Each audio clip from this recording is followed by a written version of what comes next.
Salut, c'est Mathieu de l'Atelier Passion du Bois. Alors aujourd'hui, je vais essayer de répondre à une question qu'on me pose souvent. Laquelle choisir entre Rotex, ETS, etc.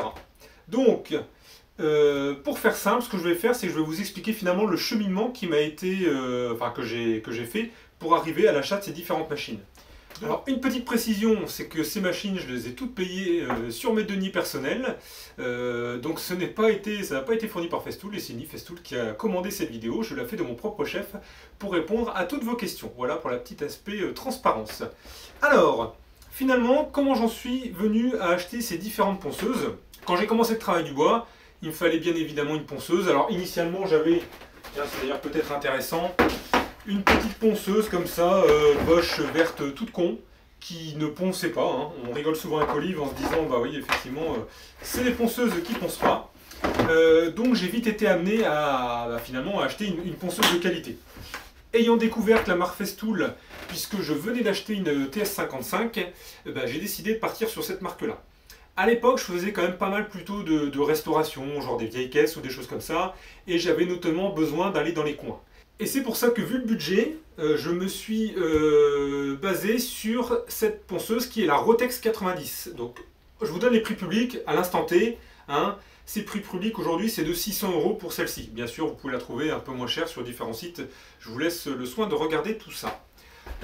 Pourquoi j'ai pris cette ponceuse? Pour deux choses. C'est qu'elle avait ce plateau qui peut finalement venir s'enlever facilement pour pouvoir mettre la partie triangulaire. Et ça, pour moi, c'était vraiment quelque chose de top, puisque finalement, avec une seule machine, j'en avais deux. Bien évidemment, dans la gamme Festool, il existe une machine qui est la Deltex 80, je crois qu'elle s'appelle 81 ou 85 ou 90, je ne sais plus. Bref, qui fait que le patin triangle en permanence. Mais voilà, le fait d'avoir celle-là, je pouvais avoir les deux. Naturellement, j'ai apprécié de plus en plus le travail du bois, j'ai continué à bosser, et petit à petit, j'ai commencé à faire des tables basses. Sur ces tables basses, j'avais des plateaux qui faisaient généralement 50-60 cm de large, et qui faisaient 1 mètre, voire 1,50 m, voire 2 mètres de long. Et c'est finalement à ce moment-là que je me suis rendu compte que mon petit plateau en 90, c'était pas génial, quoi. C'est que finalement c'était vite la galère. C'était pratique pour les champs, pour travailler sur les champs, mais c'était un petit peu compliqué pour faire ces plateaux complets. C'est là que du coup j'ai investi quelques années plus tard dans la Rotex 150. Donc ce qu'il faut savoir, c'est que dans la gamme des Rotex, donc c'est les rotos excentriques, il y a 3 modèles. Le 90 pour 90 mm de plateau, 125 pour 125 mm de plateau, et puis la 150. Donc la 150, celle-ci, on est plus sur un prix public à 728 € TTC aujourd'hui. Donc à chaque fois, les prix pour les machines, je vous donne les versions. Donc moi, c'est les FEQ.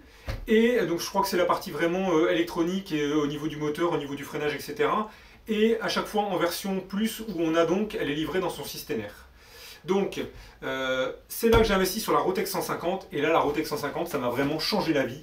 Puisque avec un plateau de 150, et là je peux vous dire qu'il faut s'accrocher dessus tellement elle envoie. Donc au même titre que la Rotex 90, la Rotex 150 a 2 réglages.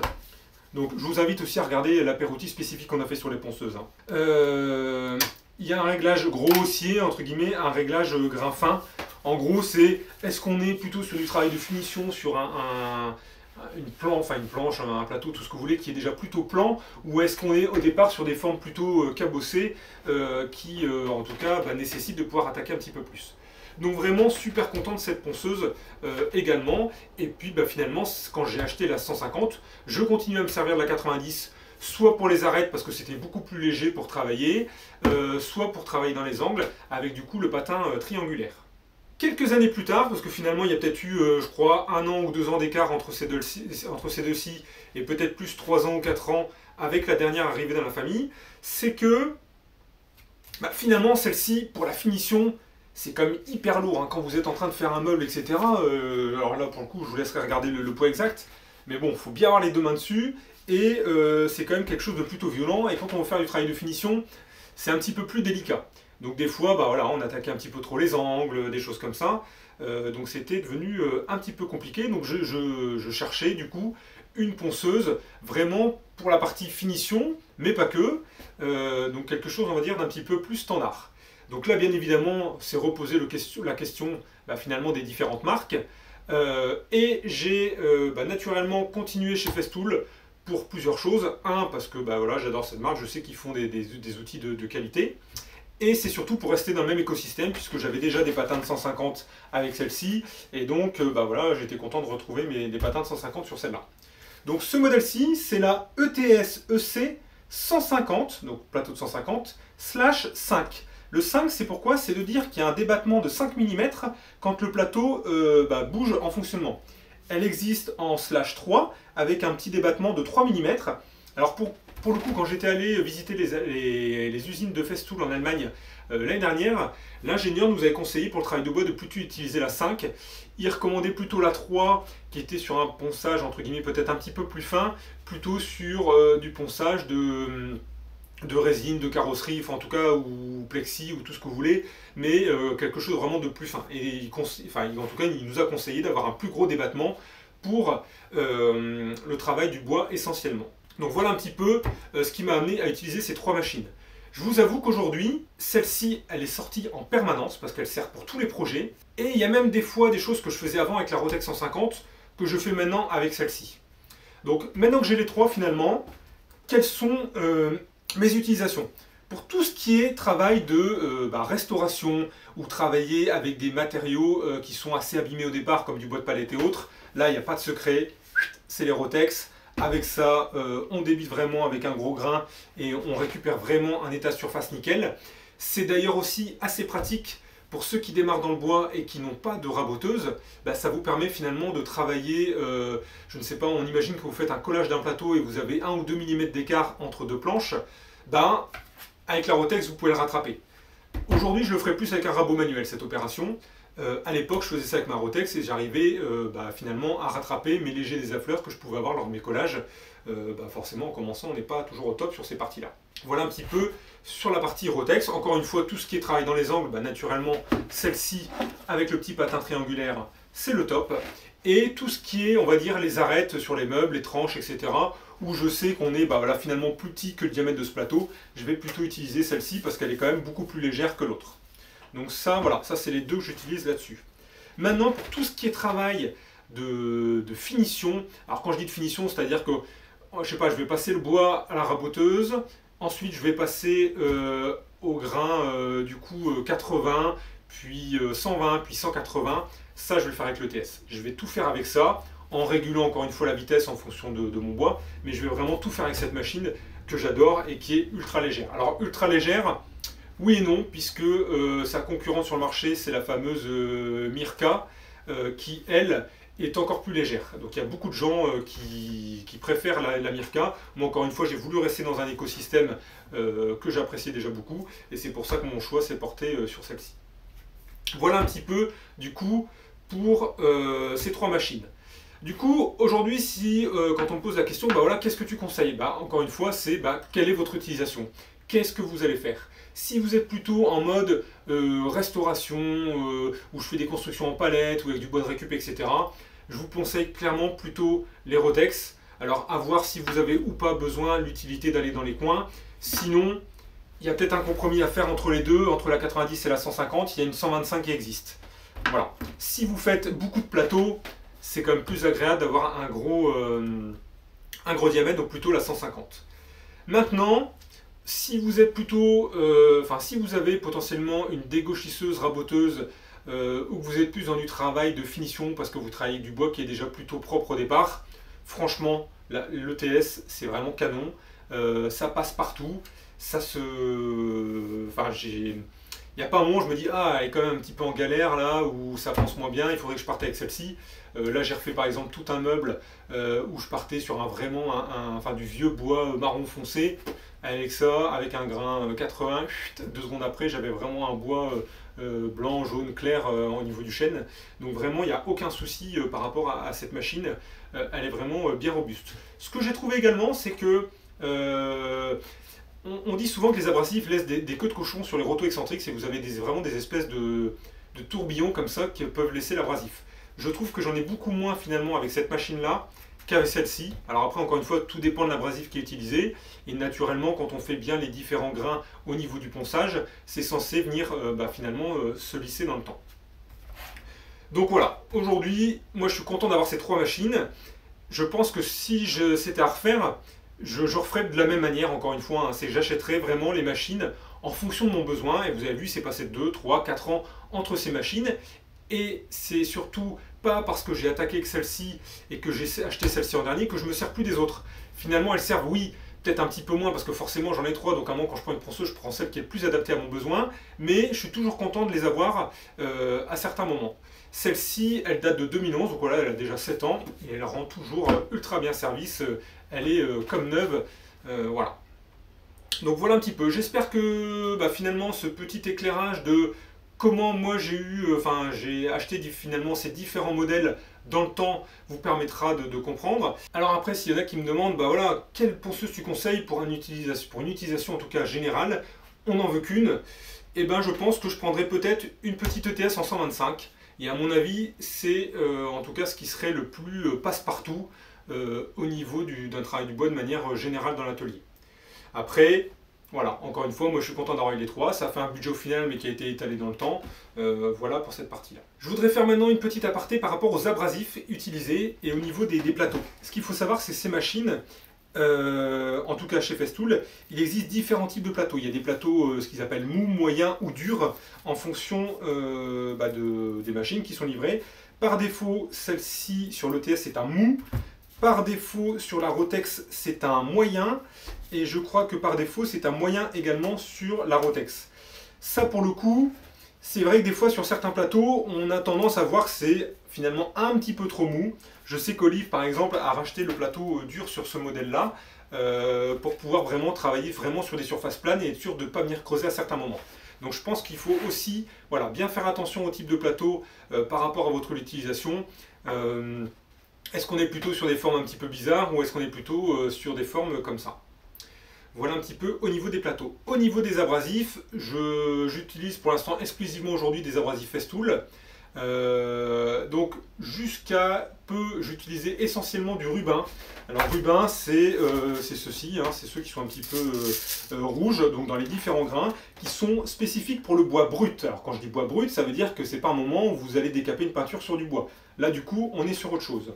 Donc l'abrasif le plus générique après, ce sont les granates, donc ce sont les abrasifs qui sont de couleur bleu ciel, qui existent aussi en différents grammages.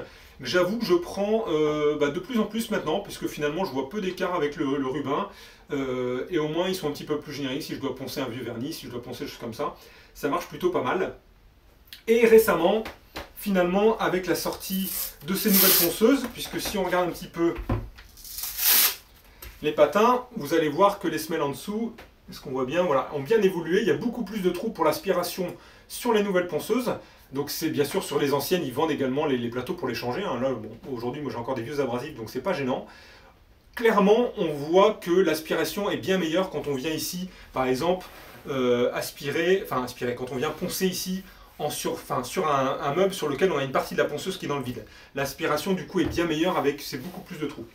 Donc, on a du coup ces abrasifs classiques qui existent en version autant de trous que ces patins-là.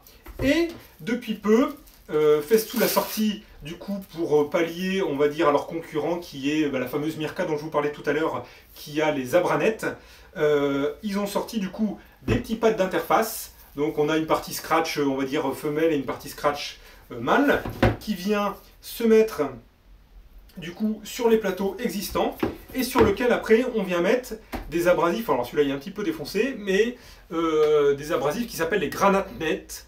Voilà, net comme un filet en anglais, et du coup qui sont maillés. Alors ces abrasifs, ils sont super pour un point, je les trouve vraiment beaucoup plus résistants et dans le temps, et qu'ils attaquent bien mieux quand on doit taper, quand on doit poncer un plateau.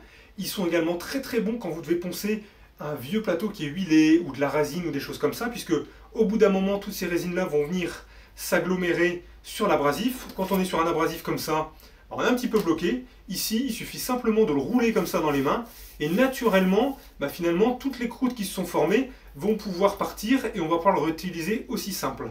Donc dès que vous devez utiliser finalement poncer des vieilles huiles, de la résine ou en tout cas toutes des choses qui vont venir s'agglomérer et se coller sur les abrasifs, clairement, il y a un gros avantage à utiliser ces Granat Net alors de chez Festool ou les Abranet finalement de chez Mirka. Ça marche aussi sur ces ponceuses-là, il n'y a aucun souci.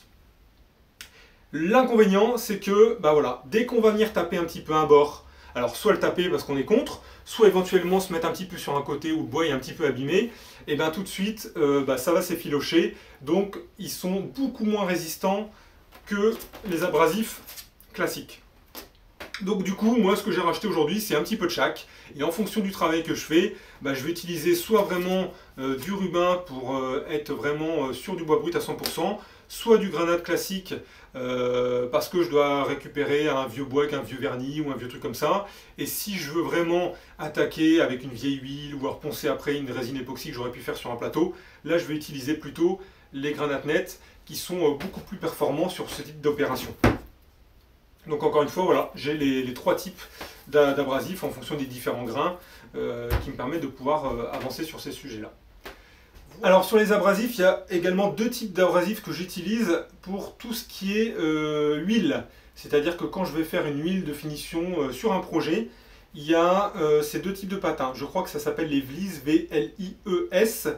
Je ne sais plus si les deux ont le même nom ou si un nom séparé. Mais bref, vous mettez l'huile sur le plateau. Quelques minutes plus tard, vous venez avec ce petit patin qui va finalement un petit peu, entre guillemets, égrener, bien enlever le surplus d'huile pour vraiment faire une partie nickel. Et puis à la fin, vous allez pouvoir lustrer avec ces plateaux-là blancs qui sont hyper doux. Alors, par exemple, ces plateaux-là, je me suis rendu compte que sur mon ETS, ça me flinguait les plateaux en 2 secondes avec ce mouvement excentrique. Et finalement, sur les Rotex, avec le mouvement roto-excentrique, je n'abîmais pas ces patins. Donc cette ponceuse-là, par contre, est beaucoup moins faite pour tout ce qui est, alors je ne vais pas dire lustrage ou polissage, mais presque au niveau de la finition, en tout cas huile, qu'on peut utiliser avec ces patins-là. Là, pour le coup, il vaut mieux utiliser la Rotex ou après, du coup, des machines un petit peu plus spécifiques sur la partie polissage, lustrage, encore une fois. Alors, que dire d'autre? Vous allez peut-être me poser la question, finalement, tu as ces 3 ponceuses-là aujourd'hui, est-ce qu'il y en a encore une ponceuse qui t'intéresserait d'avoir? Eh bien oui, parce qu'il y a toujours des choses qu'on a envie d'avoir.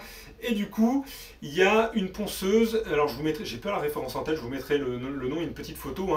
C'est une ponceuse qui est plutôt rectangulaire, plate, et qui n'a pas de mouvement excentrique, mais vraiment purement de l'avant en arrière. Donc elle est très pratique pour aller travailler sur la partie bois debout pour éviter les éclats justement, puisque la machine va vraiment aller purement dans le même sens et pas faire gauche-droite pour venir faire éclater le bois sur l'extérieur. S'imagine si on travaille sur la tranche. Et cette machine peut aussi s'adapter avec différents semelles finalement qu'on peut même venir créer soi-même, pouvoir s'adapter pour les différentes moulures. C'est-à-dire qu'on va pouvoir, par exemple, venir poncer en V pour faire l'intérieur d'une moulure. On va pouvoir poncer en arrondi, puisqu'au départ, on part d'un espèce de bloc de mousse dure que l'on vient râper à la forme de ce qu'on veut poncer. Et ensuite, on vient mettre l'abrasif qui va venir se mouler finalement sur cette forme. Donc, cette petite ponceuse, c'est éventuellement celle qui me fait l'œil. Je vous avoue que c'est pas pressé. Elle est sur ma liste. Un jour, je pense que je l'achèterai. Mais voilà, aujourd'hui, pas d'urgence sur le sujet. Pour ceux qui connaissent Alain Vaillancourt, le Gosse des Bois, il utilise souvent cette ponceuse chez Festool. Voilà, écoutez, j'espère que j'ai pu répondre en tout cas à la question que pouvaient se poser certains, parce que j'avais vraiment pas mal de questions sur le sujet de quelle ponceuse choisir. J'espère que ça vous a éclairé. Encore une fois, je vous invite à vous rapprocher de l'apéro-outil spécifique sur les ponceuses, où on rentre un petit peu plus dans le détail, en tout cas de ces 2 machines-là, puisqu'à l'époque je n'avais pas celle-ci. Mais voilà, aujourd'hui en tout cas, ce sont les 3 machines que j'ai dans l'atelier et je suis super content. Et c'est surtout que j'utilise toujours les 3 machines, voilà, sachant qu'on va dire que 80% du temps maintenant, j'utilise celle-ci qui est en permanence sortie. Voilà, et bien écoutez, je vous invite à vous abonner à la chaîne si ce n'est pas encore fait pour être sûr de suivre les prochaines vidéos qui seront sûrement des réalisations. Et puis je vous dis à bientôt, allez, ciao!